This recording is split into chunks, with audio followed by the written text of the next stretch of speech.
March 16th, evening reading, Deuteronomy chapters 28-29.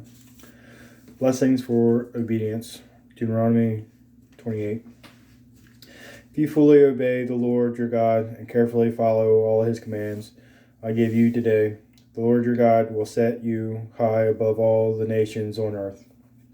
All these blessings will come on you and accompany you if you obey the Lord your God. You will be blessed in the city and blessed in the country. The fruit of your womb will be blessed, and the crops of your land, and the young of your livestock, the calves of your herds, and the lambs of your flocks. Your basket and your kneading trough will be blessed. You will be blessed when you come in, and blessed when you go out. The Lord will grant that the enemies who rise up against you will be defeated before you. They will come at you from one direction, but flee from you in seven. The Lord will send a blessing on your barns and on everything you put your hand to. The Lord your God will bless you in the land he is giving you. The Lord will establish you as his holy people, as he promised you on oath. If you keep the commands of the Lord your God and walk in obedience to him, then all the peoples on earth will see that you are called by the name of the Lord, and they will fear you. The Lord will grant you abundant prosperity in the fruit of your womb, the young of your livestock, and the crops of your ground, in the land he swore to your ancestors to give you. The Lord will open the heavens and the storehouse of his bounty to send rain on your land in season and to bless all the work of your hands. You will lend to many nations, but will borrow from none. The Lord will make you the head, not the tail. If you pay attention to the commands of the Lord your God that I give you this day and carefully follow them, you will always be at the top, never at the bottom.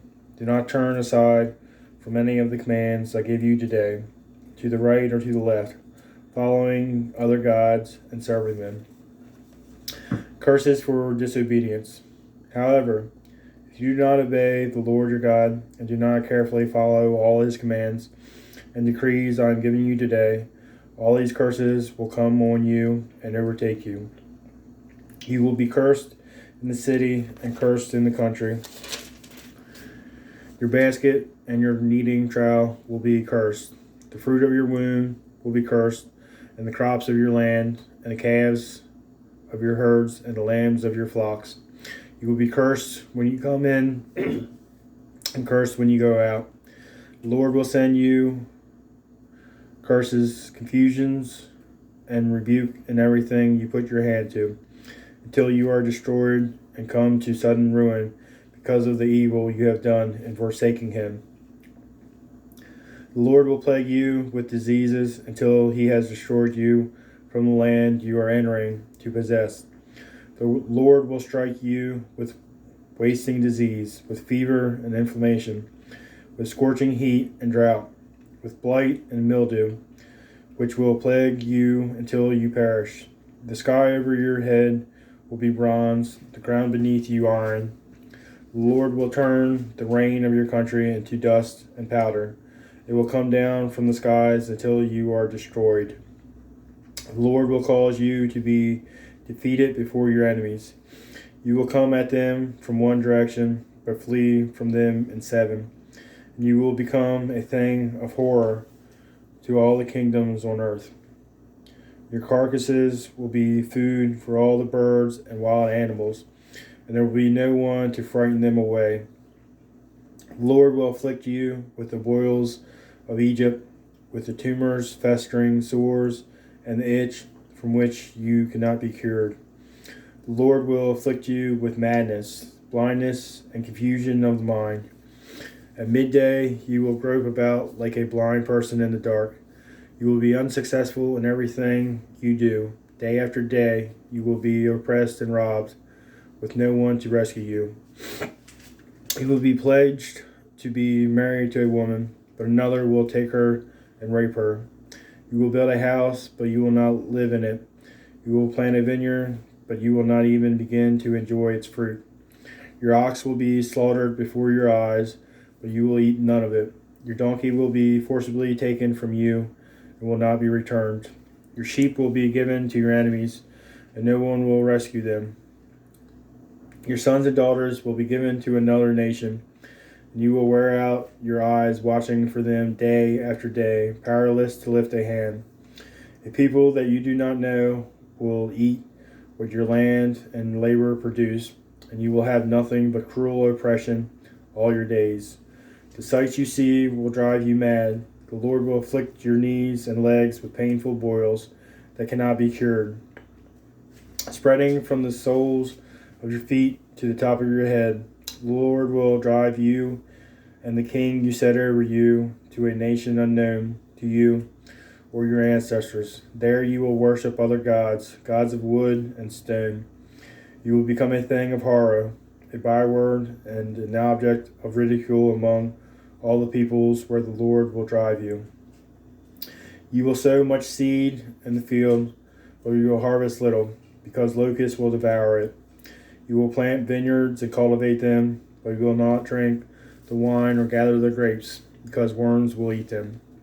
You will have olive trees throughout your country, but you will not use the oil, because the olives will drop off. You will have sons and daughters, but you will not keep them, because they will go into captivity. Swarms of locusts will take over your trees and the crops of your land. The foreigners who reside among you will rise above you, higher and higher, but you will sink lower and lower. They will lend to you, but you will not lend to them. They will be the head, but you will be the tail.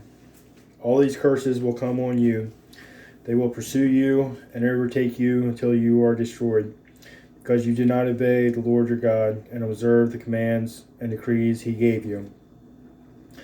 They will be a sign and a wonder to you and your descendants forever, because you did not serve the Lord your God joyfully and gladly in the time of prosperity.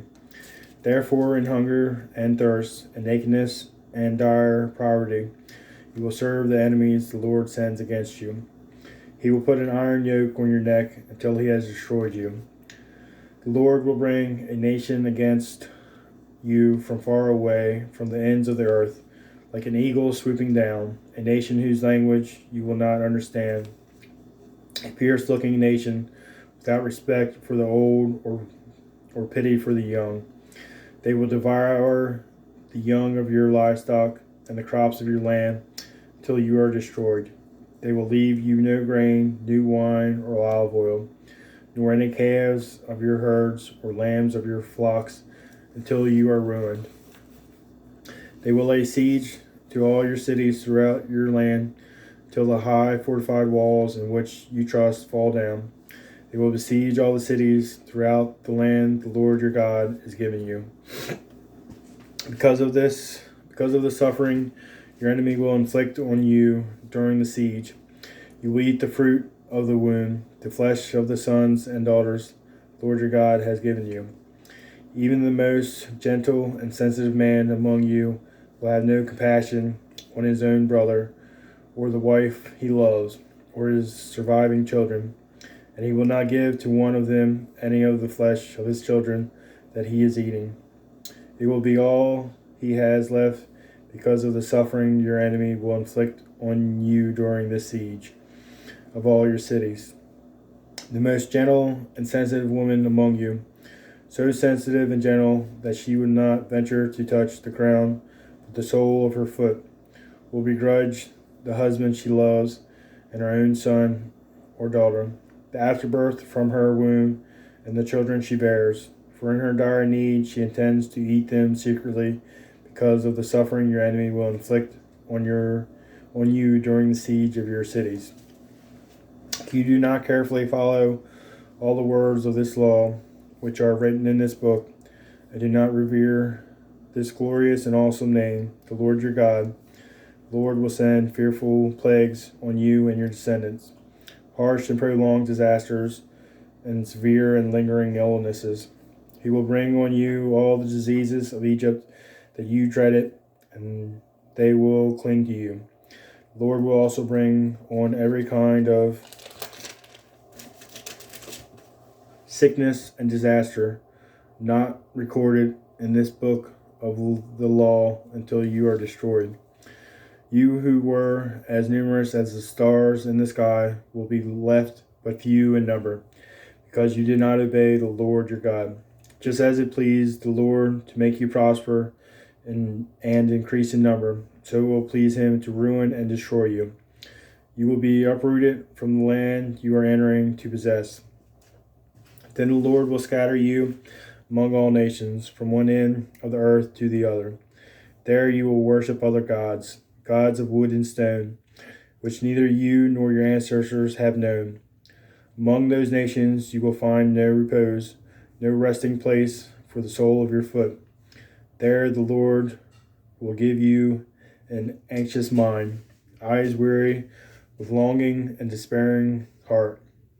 You will live in constant suspense, filled with dread both day and night, never sure of your life.